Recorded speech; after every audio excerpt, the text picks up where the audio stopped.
Hi everyone.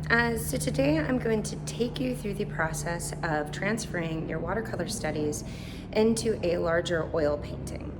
I have about around 11 by 14 canvas. I'm not upsizing it that much, but the study is a little bit small. So you'll see it's about, maybe blowing it up about 3 times. You can do larger than that if you want as well.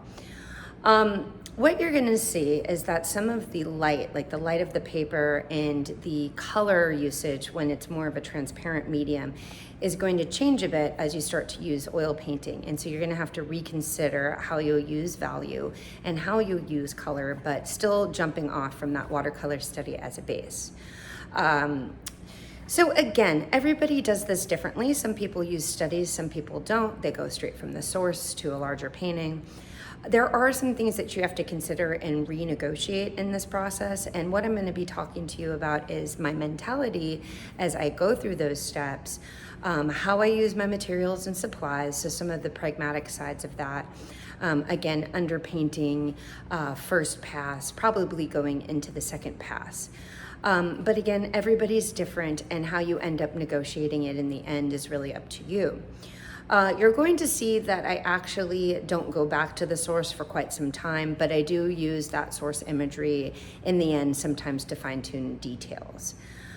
So that's about it. You're going to kind of see how this journey works. Again, I love working from studies. I think it kind of takes you away, kind of helps you access your memory of the area that you're working from, or actually if you're using photos, it puts that subject into your own hand so that it becomes more your representation of the environment. Again, challenges you to think about color and composition. In this tutorial, I'll do some slow instructions, some time lapse, also of course walk you through the setup, the materials, things like that, okay? And then in the end, chime in, say goodbye, and that will be that for today. Okay, happy painting. Let's get going on this. Let's start with the studies here. I have them kind of piled up. I do know that I'm gonna be using this one, so I have the original photo underneath. You can see I cut them all out, my cute little watercolor studies, and all of them. I actually even like that one too. So I have some subjects for paintings. I like where all of them are going in some degree, but again, like I said, I'm gonna focus on that one because I did have some questions about this pot. One thing you can see too, I used some colored pencil and kind of went in there, added some lights and darks and texture. I really love the look of colored pencil on top of watercolor, so I do that kind of often.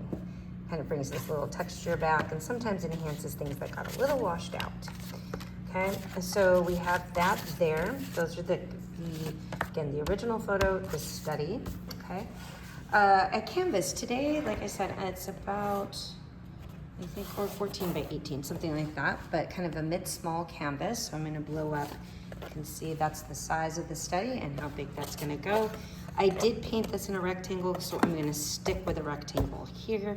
If I had a square composition, I would do that. My oil paints are here. Brushes, I have my medium, my Gamsol, and then I have some linseed oil in there. I did want to bring out, I wanted to show you, you can buy oils separate. This is to help kind of, oops. This is to rub against the brush. If you can put that into a glass jar and you can put the solvent over the top and rub, that helps gets the paint out of the brush. I was setting up and I noticed, sorry, loud. Okay, I was setting up and I noticed that I had one, so I decided that I'd mention it to you all. Unfortunately, right now I don't have a jar that this would fit into. The mouth of it is too large, so I'd have to get a different kind of, like a coffee can type container works a lot of the time. Actually, coffee cans are really, really good for solvent. The lid you can kind of cut a hole in, and you can actually leave your brushes in. I haven't done that in quite some time. I don't drink that kind of coffee. But again, if you ever come across a good, if you want that, have that like a metal coffee can, and then the plastic lid, you can cut a hole, and you can also stick one of these inside, and that will help clean your brushes. This palette, the reason I grabbed this is because I have leftover paint here and it is still wet for the most part. Some of it gets a bit of a skin on the top. Some of you have oil painted a lot, so you know this. Some of you might not have. But it does get a skin, and then you have fresh paint underneath. So before I go any further, I'm going to actually I'll transfer some of this paint onto a new palette, and that way I can kind of, save my paint. You see I have my glass here, but part of the reason I sometimes use this is because then I can put a lid on top, and then I can save paint and reuse paint more times. So again, I go back and forth. Sometimes, depending if I know I really will use up all my paint during a session, I go ahead with my glass. If I'm not 100% sure and I'm maybe doing a demo or a study, I use this, and then I can put a lid on it and I can reuse the paint. Okay, so back up a little bit. That's my setup. I'm gonna go to the overhead camera view and talk about drawing and underpainting. So this is my setup, and I just kind of laid everything out so you knew where I was going with this. Got my canvas, got my source imagery. So the palette, what am I doing here? Well, I put out some white. This is left over from the other palette.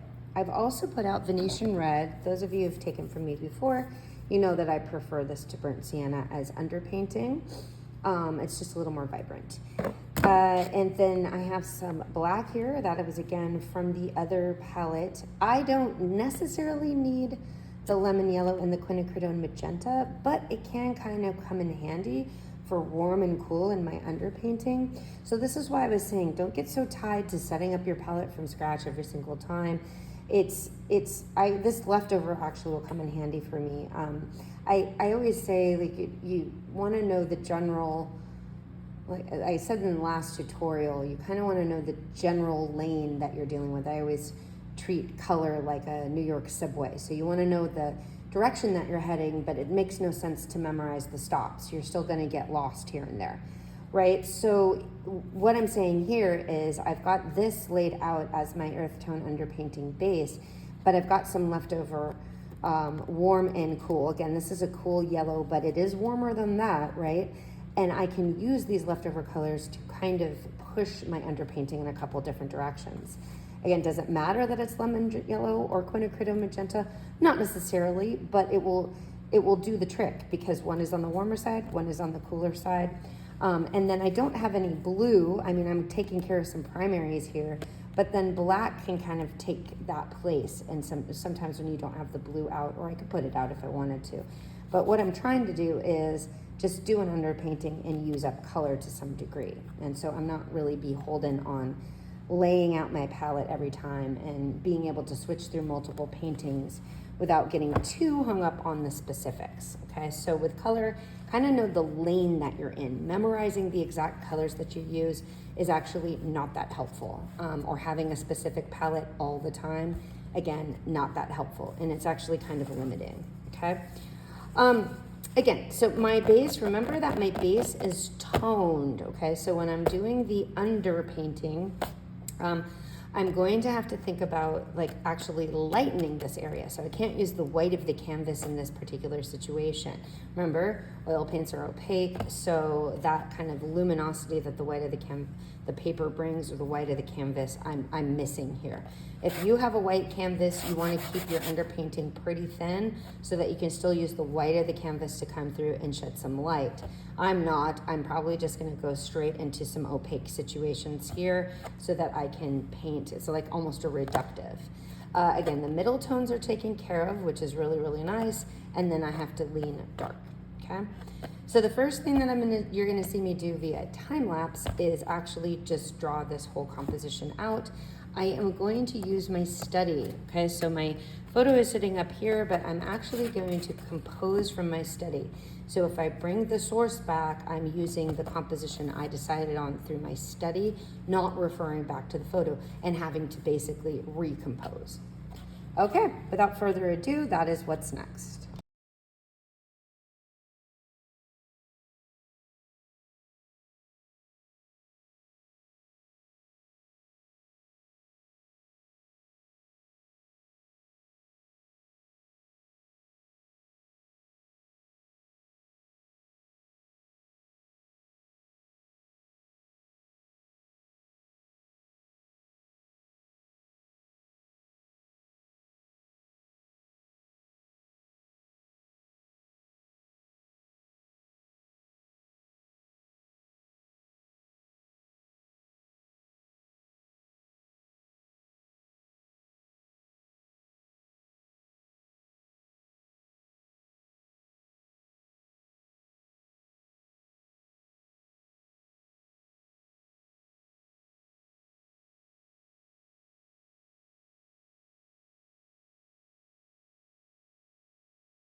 Okay, so I'm going to talk about what's going on here for a second, what I just did here. So I did not match all the colors that are in my study yet because this is an underpainting.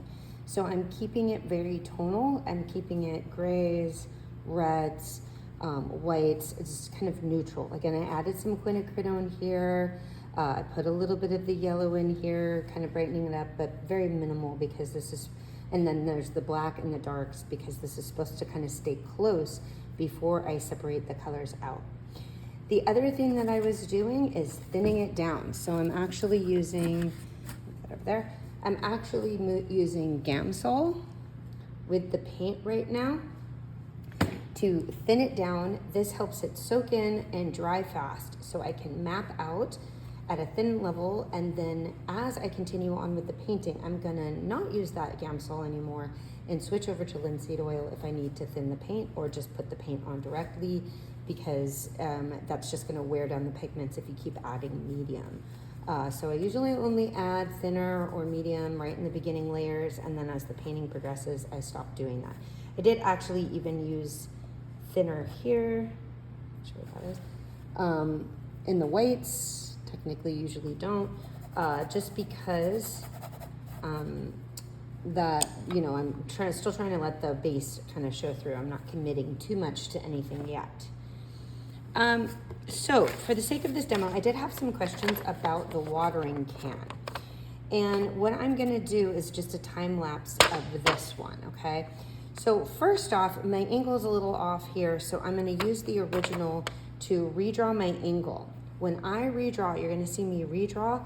I do that with white because it doesn't leave dark lines as it dries, okay? You have to look at something like this very abstractly. So when I'm building something like this up, I'm paying more attention to the negative space than I am to the actual watering can itself. So it's how this shape comes together and this shape comes together, so on and so forth. So I do the general location and then start to build the abstract shape components to make this work. If you try to just draw it outright, it can be very difficult. So for example, this area here is one shade of green versus the highlight on top, and you want to really treat these as separate color shapes as you build it up, but also don't disregard what's happening in the in-between spaces, because that's what's truly making this come together, okay? So again, in this particular situation, I'm gonna go back to my original. I've mapped it out a little bit from the drawing, but my angle's kind of tilted. So I'm gonna go back to the original, remap out with white where this belongs, and then mix my greens. Again, I'm going to be using like a sap green, a phthalo green, a little bit of yellow, and some white, and that will probably do it, along with what I have on the palette. And then I'm gonna kind of build this up. It's a bit of a gray-green watering can. And that will kind of conclude the demo for today, because the rest of this stuff in this composition will just be kind of, you know, going back between the photo in the study and building this up in the way that I want this to end up. Again, although I will not be videotaping the rest of this painting, I will be posting a picture of it when it is finished, and so you can get an idea of the conclusions that I came to. When I'm working in this manner, I'm not too worried about all the details and all the representation, because I feel like as you build this piece, sometimes abstraction takes over and you leave details out because it looks better for the composition. So that's just an FYI. It's a little bit of a different approach. Okay, so again, I'm gonna switch over to a time lapse, work on this watering can, talk about it, and that will be that for today.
that gives you a bit of an overview on maybe how to approach a complex object. I did move my canvas over and some of my palette over so you could see my mixing.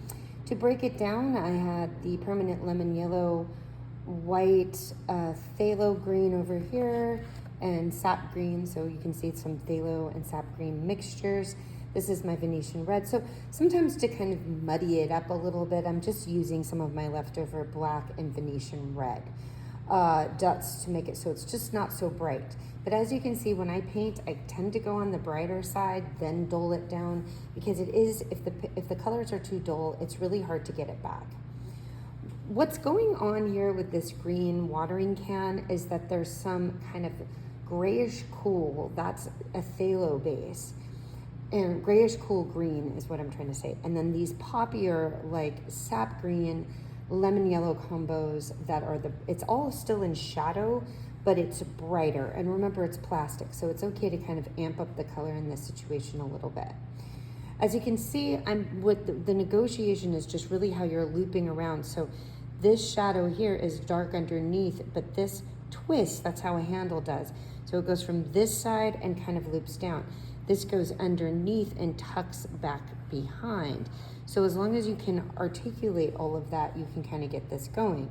In the end, I will also carve out this dark shape here to kind of offset everything going on. But again, the big trick is where the cool greens belong versus where the warm greens belong. Also where the dark areas are and keeping them very defined, because that gives this plastic look. If you try to blend a lot of this too much, it's gonna have a less of a plasticky effect. So any of you who are working with complex objects or actually working from my studies, hopefully this is helpful and kind of breaks it down for you. I would kind of leave this here, let it dry for now, and there's some other little shapes and fine tuning that I do, but this would be a good stopping point for a complex object. And then I could move around, get some of my first pass of the rest of the piece and go from there. Let it sit for a while and then come back the next day. So that's about where I will let this sit for now.